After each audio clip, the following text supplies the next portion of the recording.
नमस्कार। पिछले हफ्ते इंडियन मार्केट में जो एक्शन हुआ वो देखने लायक था, तो आज हम उसी एक्शन को डिकोड करेंगे। आने वाले हफ्ते के लिए 5 जबरदस्त ब्रेकआउट स्टॉक्स पर नजर डालेंगे और हाँ, निफ्टी के लिए एक सॉलिड स्ट्रेटेजी भी बनाएंगे। चलिए सीधे मुद्दे पे आते हैं। 2.8 लाख करोड़ रुपए, जी हाँ, इतनी बड़ी रकम सिर्फ एक दिन में पिछले गुरुवार को इंडियन इक्विटी मार्केट से साफ हो गई।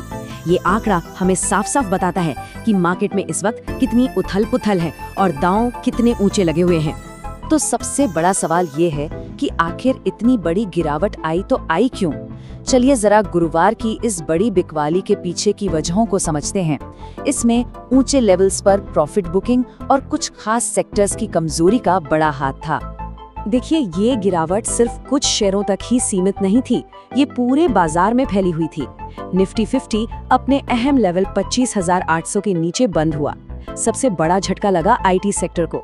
एआई से बिजनेस को खतरे की आशंका के चलते ना टीसीएस और इन्फोसिस जैसे दिग्गज 4 से 5% तक टूट गए। लेकिन जानते हैं मजे की बात क्या है? इस गिरावट के बीच बैंकिंग सेक्टर ने कमाल की मजबूती दिखाई। जब पूरा मार्केट गिर रहा था तब आईसीआईसीआई बैंक जैसे स्टॉक्स सीना तान कर खड़े रहे। पर जैसा कहते हैं ना, हर गिरावट में एक मौका छिपा होता है।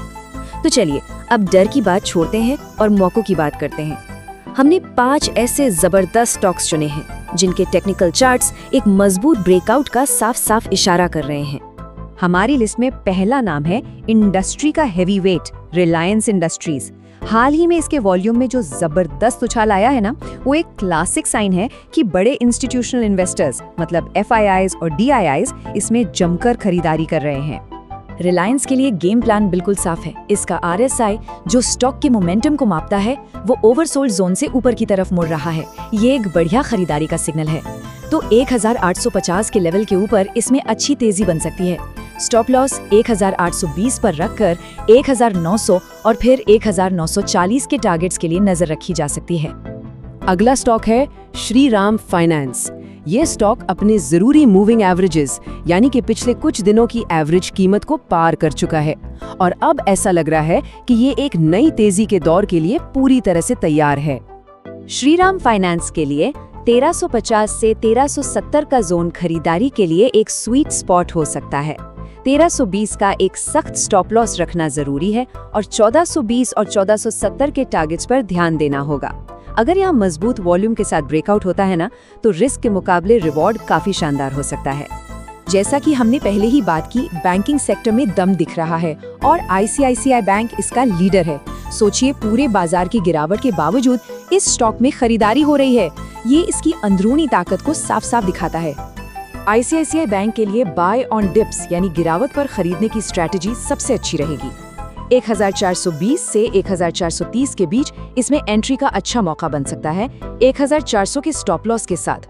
यहाँ से 1480 और फिर 1520 के लेवल्स भी देखने को मिल सकते हैं। अब आते हैं इंफ्रास्ट्रक्चर के बादशाह लार्सन एंड टूब्रो यानी LNT पर। इसका चार्ट एक क्लासिक कप शेप बेस बना रहा है जो तेजी आने से पहले का एक बहुत ही मजबूत पैटर्न माना जाता है और देश में इंफ्रा पर जो खर्च हो रहा है उसका तो इसे सीधा फायदा मिल ही रहा है। LNT के लिए 2800 का लेवल एक ब्रेकआउट ट्रिगर की तरह काम करेगा। इसके पार निकलते ही इसमें एक नई तेजी शुरू हो सकती है। तो 2750 पर स्टॉप लॉस रखें और 2860 से लेकर 2920 तक के टारगेट्स के लिए तैयार रहें। और हमारी लिस्ट की आखिरी धमाकेदार पिक है टाटा मोटर्स। इसका मैकडी हिस्टोग्राम जो खरीदारी और बिकवाली के मोमेंटम को दिखाता है वो लगातार मजबूत हो रहा है और साथ ही स्टॉक अपने एक बेहद जरूरी सपोर्ट लेवल पर मजबूती से टिका हुआ है। टाटा मोटर्स को 1250 के ऊपर खरीदने पर विचार किया जा सकता है। हाँ, 1220 के स्टॉप लॉस के साथ। स्विंग ट्रेडर्स के लिए जो कुछ दिनों से लेकर कुछ हफ्तों तक पोजीशन रखते हैं, उनके लिए ये एक बेहतरीन मौका हो सकता है। टारगेट रहेगा 1300 और 1330 का। तो ये थे वो 5 दमदार स्टॉक्स। अब बात करते हैं पूरे बाजार के सेनापति यानी निफ्टी 50 की। देखिए, इस वक्त निफ्टी एक ऐसे टेक्निकल चौराहे पर खड़ा है जहां से इसकी अगली चाल पूरे बाजार की दिशा तय करने वाली है। तो चलिए निफ्टी के लिए बैटल ग्राउंड को समझते हैं। नीचे की तरफ 25,550 से 25,500 का जोन एक मजबूत किले की तरह है, जहां बायर्स एक्टिव हो सकते हैं। अगर ये किला टूटा तो अगला सपोर्ट 25,300 पर होगा। वहीं ऊपर की ओर 25,850 से 25,950 एक बहुत बड़ी दीवार है। इस दीवार को तोड़े बिना बाजार में एक सस्टेनेबल तेजी लौटना मुश्किल है। अब आते हैं इस पूरे विश्लेषण के सबसे एक्शन पैक्ड हिस्से पर। इन लेवल्स के आधार पर सोमवार के लिए हमारी ऑप्शंस की स्ट्रैटेजी आखिर क्या होनी चाहिए?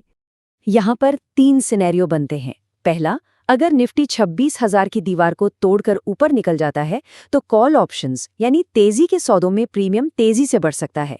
दूसरा सिनेरियो, अगर निफ्टी 25,600 का सपोर्ट तोड़कर नीचे फिसलता है तो पुट ऑप्शंस यानी मंदी के सौदों में फायदा हो सकता है।